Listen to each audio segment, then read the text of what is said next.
ଆମେ ଗୁମ୍ଫାରେ ପଶିକି ଦିଆହେଇଛି ତଳେ ବାହାରିବାର ଚେଷ୍ଟା କରୁଛୁ। এটা খুব কালর বাপা খেয়ে বি কই পারি হব নাই হে বড় এ বিষয়ে তুমি জানাস কি এ মন্দির জানাস কি টিকে কুয়া আগে নিজে নিজে নিজে নিজে তো করছিল এমতি আইবাটা নাই হ্যাঁ হ্যাঁ তারপরে নিজে গাঁর লোক মানাকা পূজাপাতি করছিল করতিলে নাকি হ্যাঁ, এই যে এই খান্ডা মন্দিরটা মন বনাইলাটা কি আগে তেমন বানাইলাটা নাই সে আগে পূর্বে কারো রাজা অমর দিন রাখা রইলাটা ନମସ୍କାର ସାଙ୍ଗମାନେ, ମୁଁ ଆପଣଙ୍କର ବୀର ଭାଇ।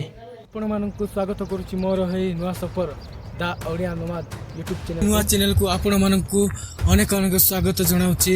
ଆଜି ମୁଁ ଆପଣମାନଙ୍କୁ ନେଇଯିବି ଓଡ଼ିଶାର ଏକ ରହସ୍ୟମୟ ସ୍ଥାନ କୁଟୁନିପଦର, ଯେଉଁଠି ପାହାଡ଼ ଉପରେ ରହିଛି କୋଟି କୋଟି ଶିବଲିଙ୍ଗ। ଏହି ପର୍ବତରେ ଏକ ଗୁମ୍ଫା ମନ୍ଦିରଟେ ଅଛି, ଯେଉଁଠାରେ ବଡ଼ ବଡ଼ ଶିବଲିଙ୍ଗ ପୂଜା କରାଯାଉଛି।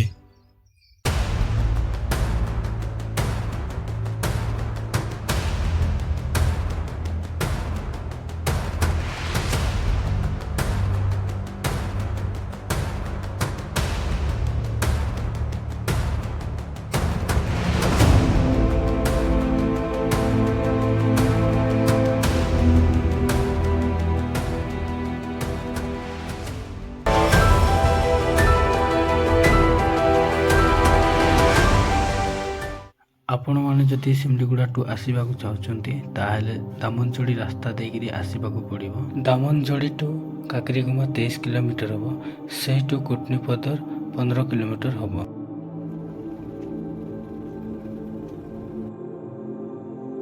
ଆମେ ପହଞ୍ଚି ଯାଇଛୁ କୁଟନିପଦର ଚକ ପାଖରେ।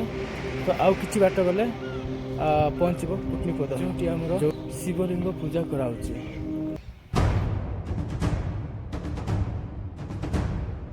କାକରିଗୁମାଠାରୁ ଫାଷ୍ଟ ଆଗକୁ ଆସିଲେ 1 ନମ୍ବର ଚକଟା ପଡ଼ିବ, ଯାହାକି ଆପଣମାନଙ୍କୁ ଦେଖେଇଲି। ତ ଆମେ ଅଛୁ ଏବେ କାକରିଗୁମା ଜଷ୍ଟ ଆଗକୁ ଆସିଲେ ଯେଉଁ ଚକ ଅଛି, ସେଇ ଚକଟାରୁ ଜଷ୍ଟ ଆଗକୁ ଆସିଲେ ଆଉ ଗୋଟେ ଚକ ଅଛି, ଯାହାକି ଆପଣମାନେ ଦେଖିପାରୁଥିବେ।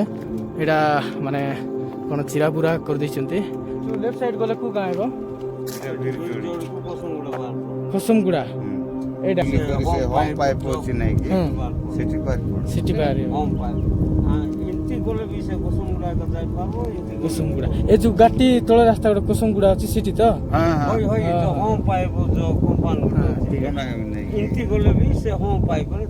ଠିକ ଅଛି, ମୁଁ ଯାହା କହୁଥିଲି ଯୋଉ କାକରିଗୁମା ଜଷ୍ଟ ଆଗକୁ ଆସିଲେ ଗାଟି ତଳକୁ ଆସିଲେ ଯୋଉ କୁସୁମଗୁଡ଼ା ଗୋଟେ ଗାଁ ଅଛି, ତ ସେ କୁସୁମଗୁଡ଼ା ଗାଁଠୁ ଜଷ୍ଟ ଆଗକୁ ଆସିଲେ ଗୋଟେ ଚକ ଅଛି, ଯୋଉଠି କୁଟନିପଦର ଚକ। ସେଇଠି ଆଗକୁ ଆହୁରି ଆସିଲେ ତ ଏଇ ଚକଟା ପଡ଼ିବ, ଯାହାକି କୁଟନିପଦର ଏଇଟା ତ। ହଁ, ତ କୁଟନିପଦର ଏଇଟା ଆମେ ଯାଉଛୁ ଏବେ। କିଛି ଅଳ୍ପ ବାଟ ଅଛି, ରାଇଟ୍ ସାଇଡ୍ ଗଲେ କୁସୁମଗୁଡ଼ା ଚକରେ ବାହାରି ହେବ।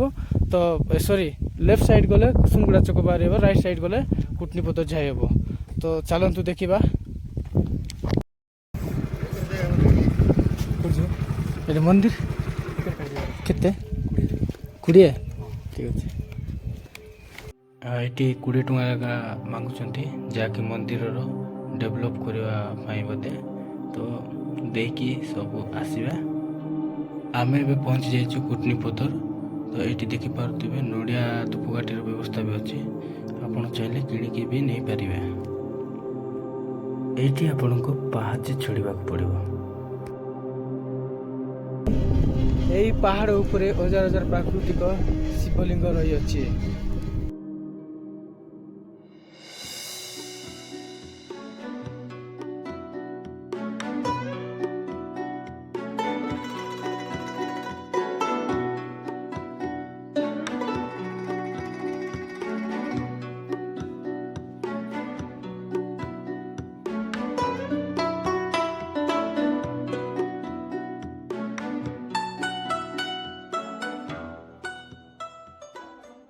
এটা খুব কালর বাপা খেয়ে বি কই পারি হব নাই আগর লোক স্বপ্ন হলা ସ୍ୱପ୍ନ ହେଲା। স্বপ্ন হলাকু ସେମାନେ ଆହୁରି ଖୋଲିଲେ।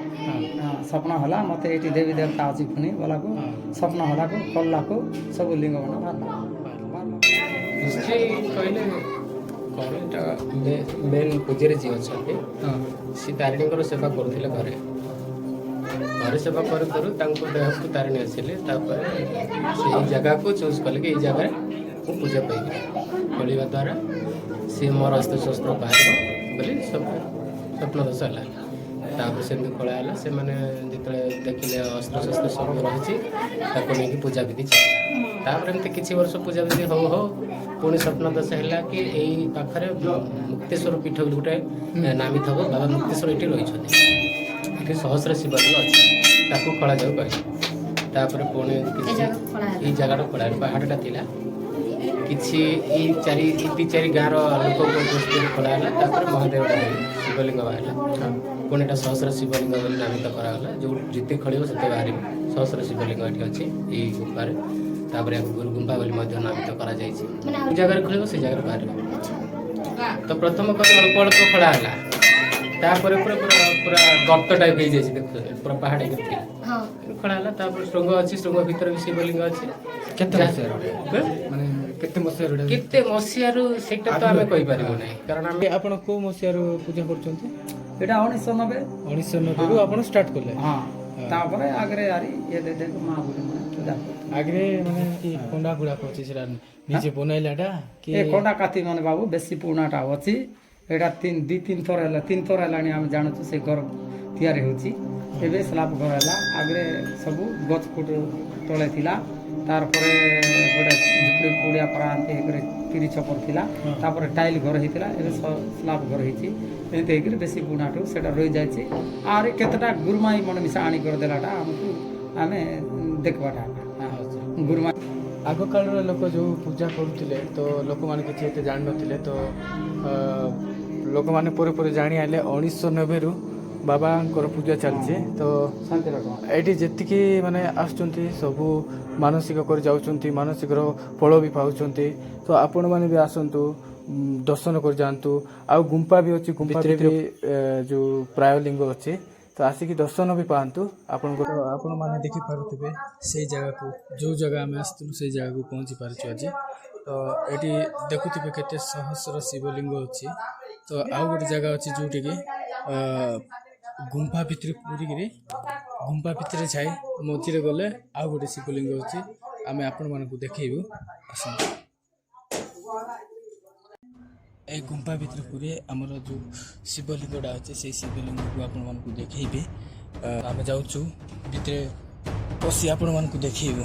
ଚାଲ।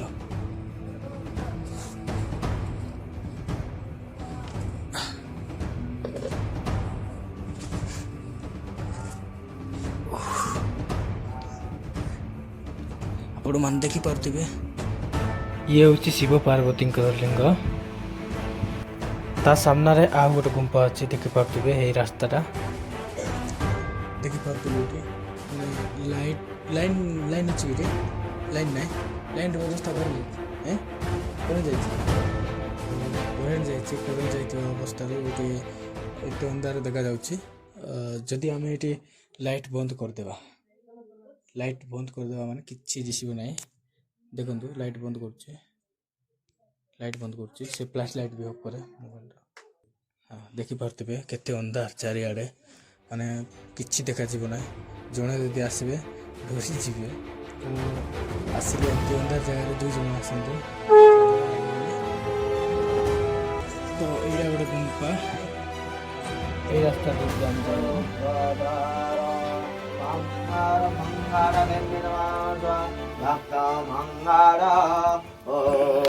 আমার লিঙ্গরাজ মহাপুরুষরা এরা জ্যোতির্লিঙ্গ এরা ইস্পা পার্বতী ଭିତରେ କ'ଣ ଯିବି ବୋଲି କହିଲେ କ'ଣ ଯାଇ ହେବ କି? ଟିକେ ହାମড়ে আমরা যাইবা আଜ୍ଞା ଆମରି ଯାଇ ହେବ ହଁ ଟିକେ ନେଇକି ଯିବା ପଡିବ ମାନେ କେତେ ବାଟ ହେବ? ଆଜ୍ଞା ଟିକେ ଡାଉନ୍ ହଉଛି ଆଜ୍ଞା ପୁରା ଆମର ଡାଉନ୍ ହଉଛି ଏମିତି ଡାଉନ୍ ହେଇକି ଏମିତି ଯାଇକିରି ଆର ଭିତରକୁ ଆସିବ। ଆପଣ କେବେ ଯାଇଛନ୍ତି କି? ହଁ ଯାଇଛ ଯାଇଛ ଆଜ୍ଞା କଷ୍ଟ ହବ ବୋଲି ନିଶ୍ୱାସ ଆନନ୍ଦ ନିଶ୍ୱାସ ନେଇ ହେବ ନା ବୋଲି ମନା କରାଯାଇଛି। ମନା କରାଯାଇଛି। ହଁ କାହିଁକି ବୋଲେ ଲିଙ୍ଗ ଜ୍ୟୋତିର୍ଲିଙ୍ଗ ଜ୍ୟୋତିର୍ଲିଙ୍ଗ 4ଟା ଲିଙ୍ଗ ଅଛି ଆଜ୍ଞା। ଏଠି ଗୋଟେ ଲିଙ୍ଗ ଗୋଟେ ଅଛି, ଇଆଡେ ଗୁମ୍ଫା ଅଛି, ସେ ଗୋଟେ ଲିଙ୍ଗ ଅଛି, 3ଟା ଲିଙ୍ଗ ଅଛି ଆଜ୍ଞା। ସେ ଲାଷ୍ଟ ଗୋଟେ ଲିଙ୍ଗ ଗୋଟେ ଅଛି, ମଝି ଗୋଟେ ଲିଙ୍ଗ ଗୋଟେ ଅଛି, ଇଆଡେ ଗୋଟେ ଲିଙ୍ଗ ଅଛି, ଇଆଡେ ଗୋଟେ ଲିଙ୍ଗ ଅଛି, 4ଟା ଲିଙ୍ଗ ଅଛି। ତ ଆପଣମାନେ ଆସୁଥିବେ ତ ସେଇଠି ଶିବ ପାର୍ବତୀ ଯେଉଁ ଲିଙ୍ଗ ଅଛି ସେଇଟା ଦେଖିକିରି, ଆଉ ଏଇଟା ଲିଙ୍ଗେଶ୍ୱର ଲିଙ୍ଗେଶ୍ୱର ଏଇ 2ଟା ଦେଖିକିରି ପଳେଇ ଯାଉଥିବେ। ତ ଏଇ ଭିତରେ ଗୋଟେ ଗୁମ୍ଫା ଅଛି, ଏଇ ଭିତରେ ଗୁମ୍ଫାରେ ଗଲେ ଆପଣମାନେ ଆଉ ଲିଙ୍ଗ ଦେଖିପାରିବେ। ମାନେ ଏଠି ଗଣି ହବନି ସେତିକି ଶିବଲିଙ୍ଗ ଅଛି। ଏତେ ଡଙ୍ଗ ତ ଏଇ ଭିତରେ ଜଷ୍ଟ ଖାଲି ଆଗକୁ ତ ଯିବୁନି, ବାସ୍ ପାଖାପାଖି ଯାଇ ଦେଖି ପଳେଇ ଆସିବୁ। ଆମ ସହିତ ଯଦି କିଏ ଥିଲେ ତାଙ୍କ ସହିତ ଯାଇକି ପଳେଇ ଆସିଥାନ୍ତୁ, ତ ଆମେ ଏମିତି ତ ଯାଇପାରିବୁ, ଏଇଠି ମନା କରାହେଇଛି। ଫିର୍ ବି ଆମେ ଏଇ ଅଳ୍ପ ବାଟରୁ ଆପଣମାନଙ୍କୁ ଦେଖେଇବୁ। ତ କ'ଣ ଅଛି ରହସ୍ୟ ଟିକେ ଦେଖି ଆସିବା।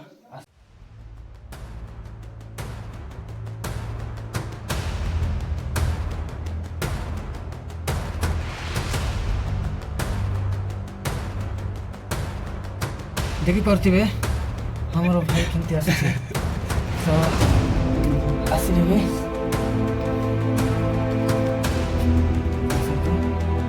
ଜ୍ୟୋତି ପାର୍ବତୀ ନା କ'ଣ କଲେ ଜ୍ୟୋତିର୍ଲିଙ୍ଗ। ଏଇଟା ହେଉଛି ଜ୍ୟୋତିର୍ଲିଙ୍ଗ, ଏଇଟା ହେଉଛି ଜ୍ୟୋତିର୍ଲିଙ୍ଗ। ଦେଖିପାରୁଥିବେ ଇଆଡ଼େ ଆଉ ଗୋଟେ ଗୁମ୍ଫା ଅଛି, ଏପଟେ ଗଲେ ଆଉ ଗୋଟେ ଗୁମ୍ଫା ଅଛି, ପୁରା ଡାଉନ୍ ଅଛି। ତ ଏମିତି ଅଛି ଗୁମ୍ଫା। ଆପଣ ଯଦି ଯେତେ ପୁରୀରେ ସେତେ ଶିବଲିଙ୍ଗ ଦେଖିବାକୁ ମିଳେ। ତ ଗୁମ୍ଫା ବହୁତ କିଛି ଅଛି। ଯଦି ଭିତରେ ପୁରିଲେ ଅଣନିଶ୍ୱାସ, ଏଇ ଭିତରେ ଯଦି ଯିବ ବୋଲି କହିଲେ ଅଣନିଶ୍ୱାସ ହେଇଯିବ ବୋଲି ତାଙ୍କେ ମନା କରୁଥିଲେ। ତ ଆମେ ଆସିଛୁ ଏତେ ଦୂରରୁ, ଟିକେ ମାନେ ଦର୍ଶନ କରିନ ବୋଲେ ଆମକୁ ଭଲ ଲାଗିବନି। ତେଣୁକରି ଏହି ଗୁମ୍ଫା ଭିତରେ ଦେଖନ୍ତୁ ଭାଇମାନେ, ଏଇଟା ଗୋଟେ ବାଟ, ଏଇ ବାଟ, ଏଇ ବାଟ, ତ 3 ବାଟ। ଏଇଟା ହେଉଛି ଏଣ୍ଟ୍ରି ବାଟ, ଲେଫ୍ଟରେ ଗୋଟେ ବାଟ, ଆଉ ଲେଫ୍ଟରେ ଗୋଟେ ବାଟ, ଆଉ ଗୋଟେ ରାଇଟ୍ରେ ଗୋଟେ ବାଟ। ତ ଆମେ ଏଇଟା ଦେଖିଲେ ତ ଆଗକୁ ଆଉ ଗୋଟେ ଯାଇଛୁ। ଭିତରେ କ'ଣ ବାଦୁଡ଼ି ପରି ବାଦୁଡ଼ି ମାନେ ଅଛନ୍ତି। ତ ଆଗକୁ ଗଲେ ଆଉ ଅଛି, ତ ଆମେ ଯାଇପାରିବୁନି, ଯିବା ନାହିଁ। ବାଦୁଡ଼ି ମାନେ କିଛି କରିପାରିବେ ନାହିଁ କି? ଅଛି ତଳେ ପୁରା ଇଏ ଅଛି ନାଇଁ କି, ଡାଉନ୍ ଅଛି। ଦେଖିପାରୁଥିବେ ଏଇ ଗୁମ୍ଫାଟା।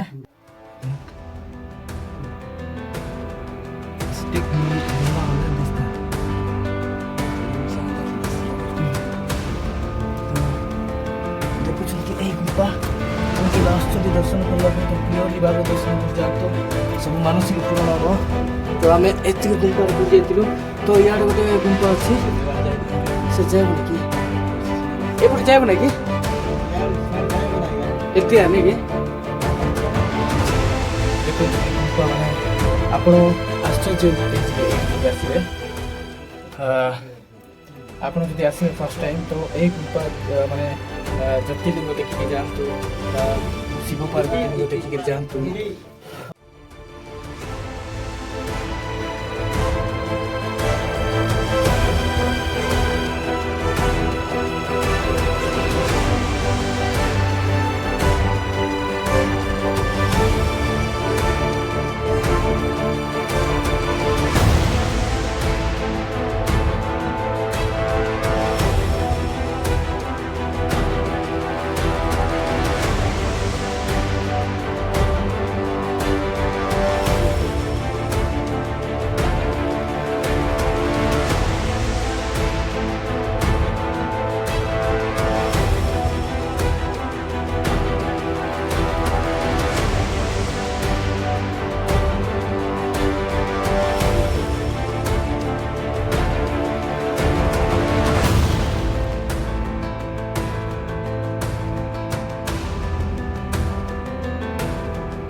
तो बर्तमान आम बाहर जाइए गुंपारू देखिपे मुझे गुंपा पाखर ही छिड़ा यही गुंपारे फास्ट आम एंट्री करूँ। तो ये बाहर के माने यहाँ हूँ एक्जिटा आउ एंट्री कलु आमर यही रास्ता एंट्री जस्ट आसो यू आसिले आपन को पूजा करवा सामने बड़ पूजा होती पूजा करें फास्ट पूजा करेंगे। पूजा कर सारा आप गुंपा देखिबार अच्छे गुंपा भितर आउ शिवलिंग प्राय अच्छी से शिवलिंग भितर गुंपा अच्छे से गुंपा भितर पकड़े आप प्राय शिवलिंग देखा बड़ बड़ शिवलिंग गुड़ाक आसतु देखी जातु आउटर एक्सपीरियंस भी नियंतु आउ दर्शन भी हो फास्ट एक्सपीरियंस भी हो। ତ ଆସିକି ଆପଣମାନେ ଭୁଲି ଯାଆନ୍ତୁ। ତ ସରିଲା ଆମର ବ୍ଲଗିଂ। ଆପଣମାନେ ଯଦି ଯେବେ ଇଚ୍ଛା ସେବେ ଆସନ୍ତୁ, ବ୍ଲଗ୍ କରି ଯାଆନ୍ତୁ ଆପଣମାନେ। ଆଉ ଏଇଠିକାର କିଛି ଆହୁରି ଡେଭଲପ୍ ହେବା ଦରକାର। ଯଦି ଆପଣଙ୍କୁ ଜଣେ ଓଡ଼ିଆ ଜାତିର ଏହି ସଫର ଭଲ ଲାଗୁଛି ତାହେଲେ ଦ ଓଡ଼ିଆ ନୋମାଦକୁ ସବସ୍କ୍ରାଇବ୍ କରନ୍ତୁ ଏବଂ ମୋ ସହିତ ଯୋଡ଼ି ହେଇ ରୁହନ୍ତୁ। ଆଗକୁ ଆଉ ଏମିତି ନୂଆ ନୂଆ ଭିଡ଼ିଓ ଆପଣମାନଙ୍କ ପାଇଁ ଆଣିବାକୁ ଚେଷ୍ଟା କରିବି।